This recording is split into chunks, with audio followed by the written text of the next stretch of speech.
December 29th, we have a tragedy in South Korea.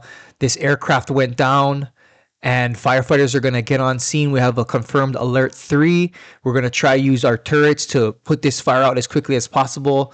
And also you can see, look at the wind direction, the terrain. So there's not much wind, but you're going to try come from the upwind side and put this out and try to separate the unburned area of the fuselage if there is any.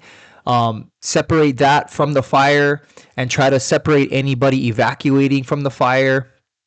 And then you're going to go and open up the airport emergency plan, get medics, start getting people transported to the hospital as soon as possible. Get your mutual aid on the way to help you. There you can see they are using their turrets. You want to go and hit the seat of the fire.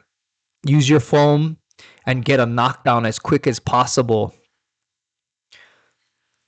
So this happened at Muan Airport, South Korea. There's 47, probably more, closer to 60 now confirmed dead. Sadly, there was 175 passengers and 6 crew. Here you can see it was a landing gear malfunction is what they're saying. And it skid into a wall or a building of some sort. It was a Boeing 737 here, Jeju Air.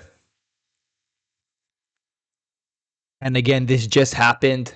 There you can see ARF is in the background. Once the fire is mostly out, now you're going to go ahead and get on the ground, pull hand lines, and really try to get everything out and look for survivors. So prayers to everyone in South Korea. This is ARF Keone. I'll see you guys next time.